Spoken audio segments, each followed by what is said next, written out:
Hello students, आज हम आपको 11th क्लास की यूनिट फर्स्ट के डायमेंशनल फॉर्मूलाज करवाएंगे। इस डायमेंशनल फॉर्मूला में सबसे पहले हम डायमेंशनल फॉर्मूला की डेफिनेशन को करेंगे। The expression which shows how and which of the fundamental quantity represent the dimension of physical quantity is called the dimensional formula of the given physical quantity. ये इसकी definition है कि ऐसे expression जो fundamental quantity represent करते हैं, जैसे कोई डेरिव्ड क्वांटिटी है वो फंडामेंटल क्वांटिटी पे डिपेंड करती है, तो वो उन फंडामेंटल क्वांटिटी के हिसाब से डायमेंशंस बनाए जाते हैं, जिनमें से खास करके मास, लेंथ, टाइम, जो 7 आपको बताई थी, एम्पेयर, करंट की एम्पेयर, वो फंडामेंटल क्वांटिटीज के हिसाब से इसको रिप्रेजेंट किया जाता है। अब देखते हैं कि कैसे किया जाता है वो। अब हम वन बाई वन करते हैं।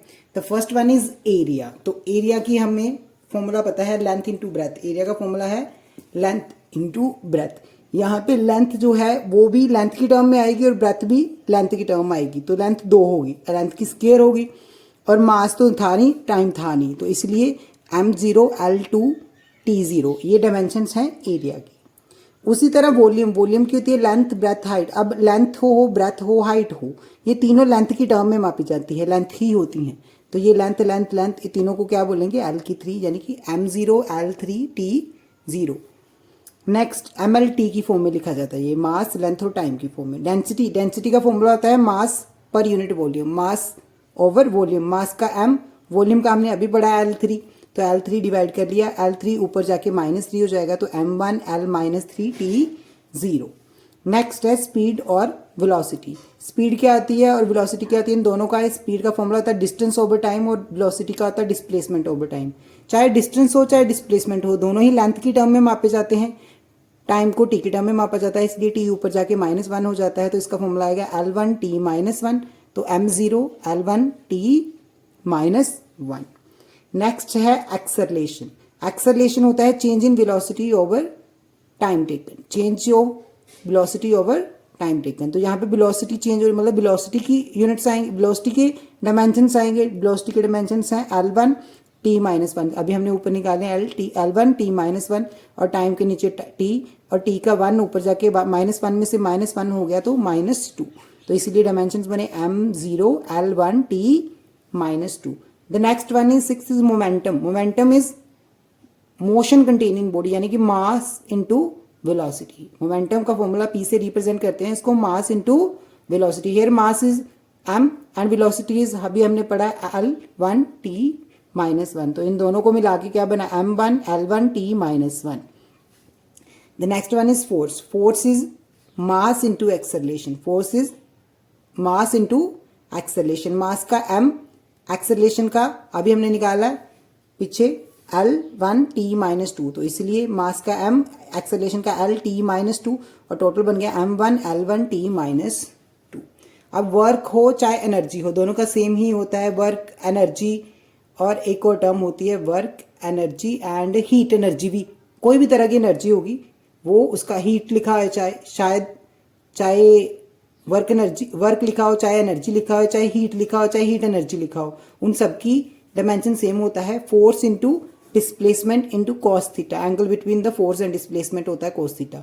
पर ये जो एंगल होता है ये डायमेंशन लेस होता है, इसकी कोई डायमेंशन नहीं होती, तो इसलिए फोर्स की डायमेंशन है m1 L1 T-2, और डिस्टेंस जो डिस्प्लेसमेंट होती है वो उसकी डायमेंशन आएगी लेंथ L, तो इसलिए बन गया m1 L2 T-2, m1 L2 T-2।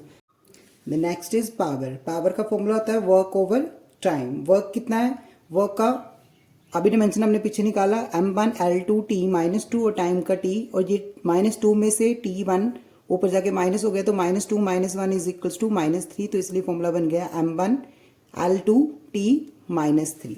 Next is pressure. Pressure होता है force over area, force per unit area. अब फोर्स का डायमेंशन होता है m, एक्सेलरेशन L T-2, यानी टोटल फोर्स का m1 L1 T-2, और एरिया का पीछे निकाला L², तो 1 में से L के 1 में से L का 2 माइनस हो गया, 1 - 2 इज इक्वल्स टू -1, इसीलिए फॉर्मूला बन गया m1 L-1 T-2। The next is moment of force. Moment of force यानी टॉर्क। टॉर्क का सिंबल क्या है, इसको मोमेंट ऑफ फोर्स भी बोलते हैं, टॉर्क भी बोलते हैं। यहाँ पे टॉर्क का सिंबल है टाउ, जिसे ये सिंबल है इसे हम बोलते हैं टाउ। इसका फॉर्मूला होता है फोर्स इंटू परपेंडिकुलर डिस्टेंस। इसका फॉर्मूला होता है फोर्स इंटू परपेंडिकुलर डिस्टेंस। यहाँ पे फोर्स किसके इक्वल है, मास एल टी माइनस 2, और डिस्टेंस जो है उसे हम क्या मापते हैं, उसे हम लेंथ में ही मापते हैं, तो इसलिए उसे एल बोलेंगे। और यहाँ पे टोटलिटी में क्या हो गया, m1, l1 था और ये 1 था, 1 1 2 और t minus 2। Next is gravitational force constant, जो कहाँ से आया है, हमारा ग्रेविटेशनल फोर्स के फॉर्मूले से आया है, जो किसके इक्वल होता है, g m1 m2 over r square. यहाँ पे m1 mass of the one body है, m2 mass of the second body है, और r is the distance between the two bodies है। तो r डिस्टेंस है, m1 मास है, m2 भी मास है, g ग्रेविटेशनल कांस्टेंट है और f फोर्स है। तो इसलिए ग्रेविटेशनल कांस्टेंट का फॉर्मूला निकालना है, तो f को r स्क्वायर से मल्टीप्लाई कर दिया, m1 m2 नीचे डिवाइड कर दिए, तो ये g का फॉर्मूला हो गया ग्रेविटेशनल कांस्टेंट का। अभी आपको फोर्स की डिमेंशन पता है, m1 l1 t माइनस 2, और r यानी डिस्टेंस जिसकी डिमेंशन है l स्क्वायर है तो स्क्वायर।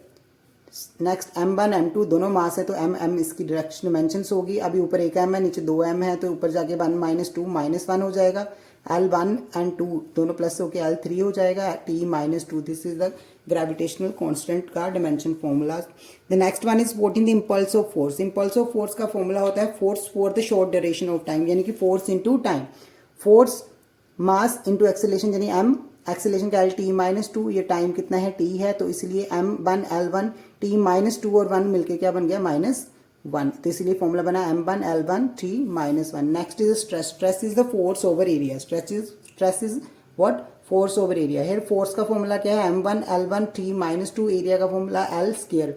अब ये 1 में से 2 माइनस हो गया तो -1 बनेगा, तो m1 l minus 1 t minus. The next one is the strain. Strain is change in dimension over original dimension, कि आपकी ओरिजिनल डायमेंशन कितनी थी बॉडी की और डायमेंशन चेंज कितनी हुई है। मान लो ओरिजिनल डायमेंशन थी, लेंथ l थी, फिर वो चेंज होके डेल्टा l होगी, तो चेंज कितनी हुई, डेल्टा l, और पहले कितनी थी l, तो delta over l over l, यानी ये भी डायमेंशन है लेंथ, ये भी लेंथ है, तो दोनों की डायमेंशन कट गई, तो आंसर आएगा dimensionless, m0 l0 and t0। There is no dimension of strain. The next one is coefficient of elasticity. Coefficient of elasticity का फॉर्मूला होता है stress over strain, by Hooke's law आता है ये formula. Stress की dimension अभी आपने देख ली, m1 l minus 1 t minus 2, और स्ट्रेन की कोई डायमेंशन ही नहीं होती, तो इसलिए स्ट्रेस की डायमेंशन ही कोफिशिएंट ऑफ इलास्टिसिटी की डायमेंशन है, m1 l minus 1 t minus 2। The next one is surface tension, जिसका फॉर्मूला होता है force per unit length. Force per unit length, here force is m1 l1 t minus 2, और length का l आएगा तो ये l से l कट जाएगा, तो आंसर आएगा m1 l0 t minus 2। The next one is surface energy, जिसका फॉर्मूला है work over area. Work over area, here work का फॉर्मूला क्या है, now work has a dimension m1 l2 t minus 2, और area क्या है l2, और l2 से l2 कट गया, तो डायमेंशन बची m1 l0 t माइनस 2।